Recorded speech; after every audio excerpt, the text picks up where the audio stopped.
بسم اللہ الرحمن الرحیم۔ دوستوں اور ساتھیوں، میں ہوں شہزاد چودھری مارگلا نیوز کے ساتھ۔ امید ہے بخیر ہوں گے، خوش و خرم ہوں گے۔ ممتاز مذہبی اسکالر محمد علی مرزا جو چند ماہ پہلے ایف آئی اے کی ایک کارروائی کے بعد گرفتار ہوئے اور پھر ان کو قید تنہائی میں رکھا گیا، اب لاہور ہائی کورٹ کے راولپنڈی بینچ سے ان کی ضمانت ہو گئی ہے۔ وہ ضمانت کن بنیادوں پر ہوئی ہے اور اس کے بعد محمد علی مرزا نے اپنے دفاع میں کیا درخواست دائر کی ہے اور یا ان کو ضمانت کے بعد کیا کیا مسائل درپیش ہوں گے، اس اہم ترین حساس ترین موضوع پر بات کرتے ہیں۔ اسٹوڈیو میں موجود ہیں سینئر کالم نگار اور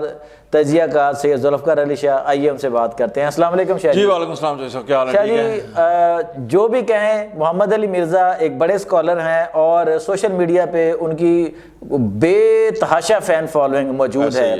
اختلاف ہو سکتے ہیں، کچھ چیزوں سے آپ ایگری کریں گے، کچھ سے اختلاف کریں گے، لیکن وہ بات جو بھی کرتے ہیں ڈنکے کی چوٹ پہ کرتے ہیں۔ ایسا ہی ہے۔ اچھا، اب ایف آئی اے کو پتہ نہیں کیا سوجی تھی، انہوں نے کیس بنایا اور ان کو اٹھا لیا گیا۔ اب شکر ہے اللہ کا کہ اسلام آباد جو ہے راولپنڈی بینچ جو ہے لاہور ہائی کورٹ کا، وہاں سے ان کی ضمانت ہو گئی ہے۔ اور جو ہے اس ضمانت میں کے حوالے سے آپ کے پاس کیا اطلاعات ہیں، اس سے ہمارے ناظرین کو آگاہ کیجیے سر۔ جی جیسا بہت شکریہ۔ پہلی بات تو میں آپ کا جواب دینے سے پہلے یہ جو آپ نے کہا کہ ایک بہت بڑے ماشاءاللہ اسکالر ہے، اور واقعی ہیں اسکالر، ٹھیک ہے، اور ریسرچر ہیں، محقق ہیں، اور کس پائے کے ہیں اس کا میں کسی فقہ کا کسی مسلک کا نام نہیں لیتا، لیکن ان کے جو بڑے بڑے ایون ہندوستان کے، انڈیا کے سر جی جو خطیب ہیں سر، وہ اعتراف کر رہے ہیں اپنے جو سامنے ان کے ہزاروں کا مجمع بیٹھا ہوا ہے، تو وہ کہہ رہے ہیں کہ کس کو ڈنڈ پڑا ہے؟ ہمیں ڈنڈ پڑا ہے۔ یعنی وہ خود اعتراف کر رہے ہیں ہمیں ڈنڈ پڑا ہے، ہماری پچھلی 70-100 سال کی جو محنت ہے وہ اس بندے نے ضائع کر دی۔ تو یہ آپ دیکھیں کہ انہوں نے کس لیول کا کام کیا اور کس لیول کی ان کی فالوئنگ ہے، ٹھیک ہے، ایک چیز۔ اب دوسری چیز یہ ہے کہ ان کی جو ضمانت ہوئی ہے جو سب 101 دن، ٹھیک ہے، 3 مہینے 10-11 دن لگا لیں یا کچھ 31، وہ ان کو چھوڑ دیں، 101 دن کے بعد جو ہے جیل میں رہے ہیں اور ان کی ضمانت ہوئی ہے، ٹھیک ہے جی۔ اب آپ نے کہا کہ جی ایف آئی اے نے مقصد جو کیا، تو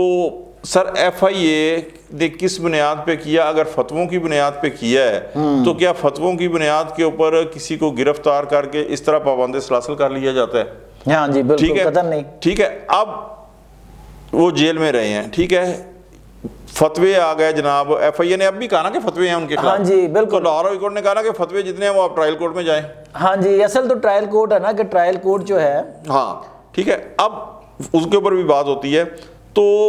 جیل کے اندر رہ کے لاہور ہائی کورٹ نے بھی ظاہر ہے ان کے سامنے جو انویسٹیگیشن کی ہے انہوں نے ایف آئی اے نے، وہ ساری چیزیں ہوں گی نا سر؟ جی بالکل۔ تو ضمانت اسی ٹائم ملتی ہے جب جو شخص ہے اس کے خلاف کوئی بھی جو ہے مواد، ہاں، جب پراسیکیوٹر کو پراپر جو ہے وہ دلائل ثبوت نہیں پیش کر سکتا، وہ نہ ہو، ٹھیک ہے۔ اب یہاں بات یہ آ جاتی ہے کہ کیا پاکستان کے اندر آپ کو مذہبی آزادی ہے؟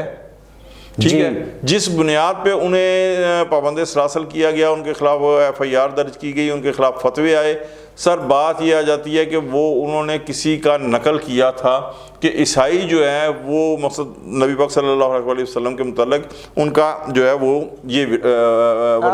ان کا بالکل موقف ہے، یہ بھی ہے ان کا، ٹھیک ہے۔ اس کے اوپر جناب جو طوفان ہوا تو سر سیدھی سی بات ہے، اس وقت تو انہوں نے کہا نا جی عیسائیوں کا موقف نہیں، پیش کر دیتے ان کی کتاب، بالکل بالکل نہیں ہوئی آج تک پیش۔ اچھا شاہ جی، یہاں پہ ایک اور چیز ہے، جیسے آپ نے کہا نا کہ انہوں نے کسی کا موقف دہرایا تھا، جی جی، اچھا، اب وہ میں نے ان کی بہت سی ویڈیو سنی جس میں وہ یہ کہتے ہیں کہ یار یہ جو چیزیں میں بیان کر رہا ہوں نا یار یہ میری نہیں ہے، وہ بہت دفعہ انہوں نے کہا یار بھائیو میری نہیں ہے، یہ میں کتابوں سے پیش کر رہا ہوں۔ یہ جو اگر مثال کے طور پہ اگر وہ کسی کی تصحیح کرتے ہیں یا کسی کی غلط بات کو کنڈیم کرتے ہیں یا بعض فرقوں کی بتاتے ہیں کہ یار ان کی یہ بات درست ہے، بالکل ٹھیک، جو دوسرا فرقہ غلط کہہ رہا ہوتا ہے، تو وہ اپنے سے نہیں وہ دے رہے، وہ کہہ رہے جی فلاں کتاب ہے، فلاں کی لکھی ہوئی ہے اور اس کے فلاں صفحہ پر یہ موجود ہے۔ جوش صاحب آپ کو یاد ہے کہ ہم نے 2 ویلا کیے؟ جی بالکل۔ پہلے ویلا کے اندر میں نے ایک بات کہی تھی کہ اگر کسی کے موقف کو نقل کرنا ہی توہین ہے اور وہ 295C جو ہے اس کے اوپر لگ جاتی ہے، تو پھر یہ 295 تو جنرل ضیاء کے دور کی ہے نا، اس کے اندر شامل کی ہوئی۔ تو سر 90 کے اندر جب سلمان رشدی لانتی نے وہ کتاب لکھی تھی، میں نام بھی نہیں دہرانا چاہتا، ٹھیک ہے، تو سر اس کے جو قابل اعتراض مواد تھا سر، وہ تکبیر کے جو مولانا صلاح الدین صاحب تھے انہوں نے اپنے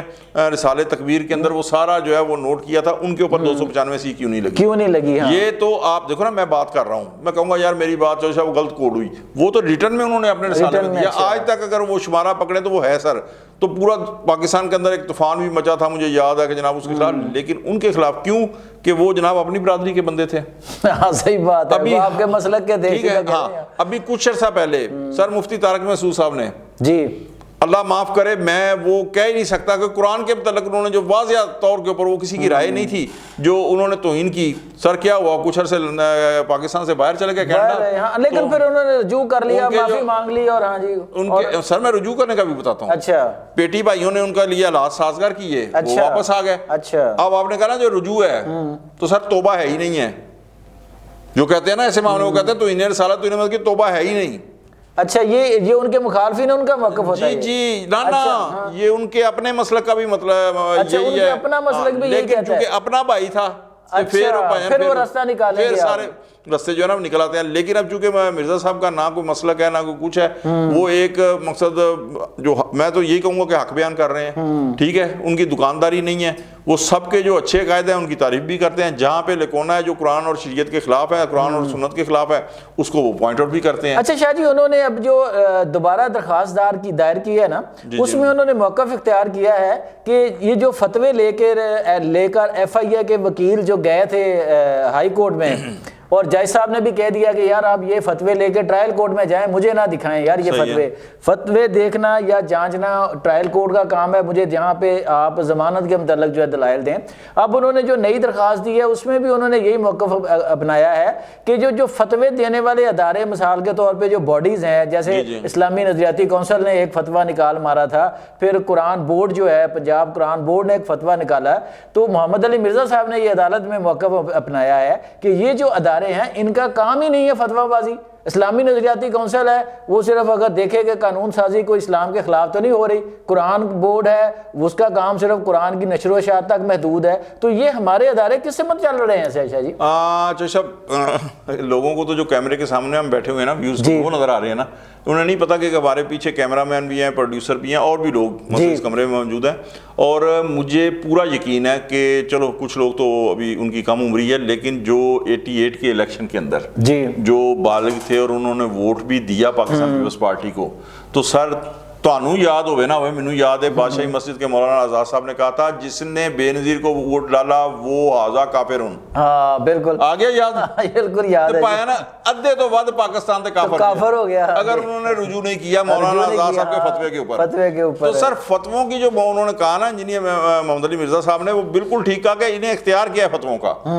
اور اگر فتویٰ ہے تو سر پھر شریعت کورٹ کے اندر جائیں۔ ہاں بالکل، پھر ادھر کیوں آتے ہیں؟ بالکل افسوس تو یہ ہے کہ ایک زمانے کے اندر چوئی صاحب جو جنرل ضیاء صاحب کا تھا، آپ کو حیرت ہوگی کہ وہ جو بندہ گرفتار ہوتا تھا نا، وہ کہتے ہیں بھائی جان کیڑے قانون دے تحت، ایک مارشل لا کا قانون تھا، ایک شرعی قوانین عدالتیں تھیں، اور ایک جو پینل جو ہمارا قانون ہے جو پینل کوڈ آلریڈی، تو بات یہ آ جاتی ہے کہ انہوں نے ٹھیک ہے کہ یہ جو فتویٰ ہے سر یہ کس بنیاد پہ وہ دیتے ہیں، انہیں اختیار کیا اس فتوے کا، اور پھر اگر فتویٰ ان کے خلاف آیا تو ان کے حق میں بھی اس سے زیادہ فتوے آئے ہوئے اسی کیس کے اندر، اسی کیس کے بعد ان کے حق میں بھی فتوے آئے ہوئے ہیں۔ تو بات وہی آ جاتی ہے چوئی صاحب کہ یہاں پہ کوئی بندہ آپ یہ کہیں کہ آزادانہ اسلام کی تبلیغ کر سکتا ہے، جس طرح کے حالات ہیں، تو یہ میں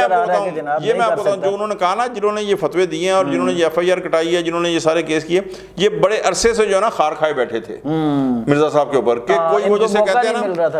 ہیں نا ایک ٹوکرا لے کے آپ نے چارہ ڈال دیا، آپ دیکھ رہے ہیں کہ پرندہ آئے جیسے آئے ٹوکری گرا، تو سر مرزا صاحب کے ساتھ یہ ہوا ہے کہ ان کا اب جناب انہوں نے یہ ایک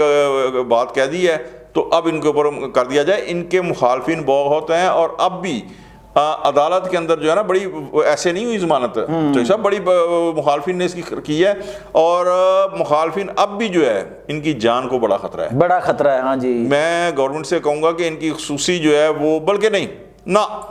سر گورنمنٹ کی جو حفاظت ہے نا، وہ تو آپ دیکھ رہے ہیں کہ اسی چکر کے اندر گورنر جو سلمان تاثیر صاحب سے بظاہر ہے گورنر سے زیادہ ان کے اپنے گارڈ نے، ہاں جی، تو یہ ان کی، میں اگر یہ ہماری ویڈیوز جاتی ہے انجینئر محمد علی مرزا صاحب تک یا ان کے جو سٹاف ہے، تو میں یہی کہوں گا کہ گورنمنٹ کی سیکورٹی لینے کی بجائے جو ان کی اپنی سیکورٹی ہے اپنی سیکورٹی کا انتظام کریں، وہ جو ان کے اعتماد کریں. مہربان ہیں. ہاں سیکنڈ لیئر جو ہے وہ سیکورٹی کی وہ بے شک گورنمنٹ کی رکھیں تاکہ اگر وہ اندر آ کے جو ہے وہ بریچ کرنا چاہے تو وہ ان کی اپنی سیکورٹی ان کو روک سکے، لیکن گورنمنٹ کی سیکورٹی کے اوپر وہ بھروسہ نہ کریں. جی دوستوں اور ساتھیوں، آپ نے سید ذوالفقار علی شاہ کا تجزیہ سنا کہ یہ جو ادارے فتویٰ بازی میں لگے ہوئے ہیں ان کا کوئی کام ہی نہیں ہے، اس کا یہ اپنا کام نہیں کر رہے. ان کو جو کام قانون اور ضابطے نے سونپا ہے وہ کریں. اور دوسرا جو انہوں نے تجویز پیش کی ہے خاص کر انجینئر محمد علی مرزا صاحب پہ کے لیے کہ اگر کل کو ان کو رہائی مل جاتی ہے، جیسا کہ سامنے نظر آ رہا ہے اب کہ وہ انشاءاللہ جلد جلد رہا ہو کر اپنے گھر واپس آ جائیں گے، تو وہ اپنی سیکیورٹی کا جو ذمہ ہے وہ سرکار کے بجائے خود سنبھالیں. ان کے بے شمار ہمدرد، ان کے دوست ایسے ہوں گے جو یہ چیزیں افورڈ کر سکتے ہیں ان کے لیے. تو ہماری رائے بھی یہی ہے کہ محمد علی مرزا کو اپنی سیکیورٹی پر اب کمپرومائز نہیں کرنا چاہیے. آج تک کے لیے اتنا ہی. اگر آپ کے اس حوالے سے کوئی رائے ہے تو آپ ہمیں ضرور آگاہ کیجیے گا. اپنا اور اپنے گرد و نواح کا بہت خیال رکھیے گا. اللہ نگہبان.